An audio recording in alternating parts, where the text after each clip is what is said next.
All right, second video is going to go over definite integrals, which means the plus c is going to disappear and we're actually going to be evaluating the functions. So same way, we start off with the u value being whatever is in the exponent.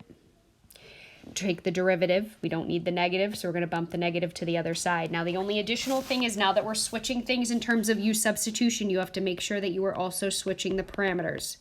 So you have original x values, which means you have to switch them to figure out which the matching u values are going to be. So if x is 0, plug that in, again, to the original function you just came up with for u.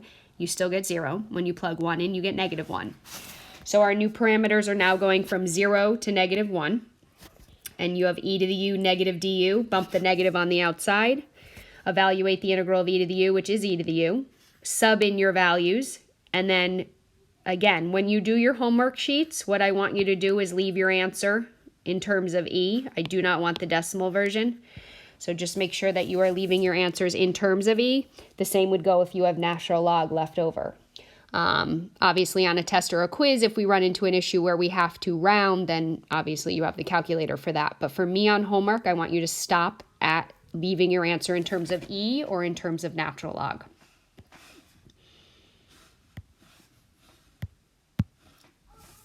All right, here we go.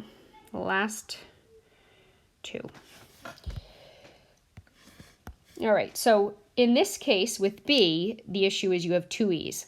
They both have x's. So if you had picked x, it wouldn't get you anywhere. So if you ever run into a situation where you not only have multiple e's, but you also have fractions going on, just like we had done for natural log, start with the denominator. That's going to be your u. So if u is 1 plus e to the x, that means the derivative of 1 is 0, so that's gone. The derivative of e to the x is e to the x, dx, which is nice, because that incorporates our numerator into it. So again, you can originally look at this question if we separated the numerator as if we had this, just like we had done for that question in that first video. Don't forget to switch your parameters, so you do have to sub it in, and this is where some of the properties come in. So if x is 0, e to the 0 is 1. 1 plus 1 is 2. If x is 1, e to the 1 is e. E plus 1 is 1 plus e. So these are your new parameters. So these are your new parameters. So now when we sub it back in, we're going from 2 to 1 plus e. You have 1 over u du from 5.2, I believe it was. The integral of 1 over u is the natural log absolute value of u. And then you're going to sub your values in. So again, just like I spoke about in the other example, I want you to leave your answer just like this. Do not give me a decimal answer for your final answer. I want it in terms of natural logs. And the 2 is positive, so you don't need the absolute value symbol. If you had it, that's fine, but just make sure the 1 plus e is inside of that absolute value. All right, final question. We have e to the x cosine e to the x. So we have no fraction here, so there's no denominator to pick. So we have a trig function, though. So we're going to pick what's in the trig function as our u value.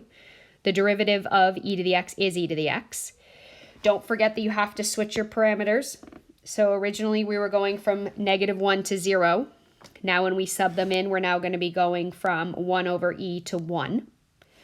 So make sure position-wise you put them in the correct spot on the integral itself. And then all you should be left with is the cosine of u du. Integral of cosine is positive sign, and you're gonna evaluate that. And again, you would be in radian mode if you had to put it in the calculator, but you're leaving it in terms of e, which means you should have the sign of +1 minus the sign of 1 over e for your final answer. So all I want you to do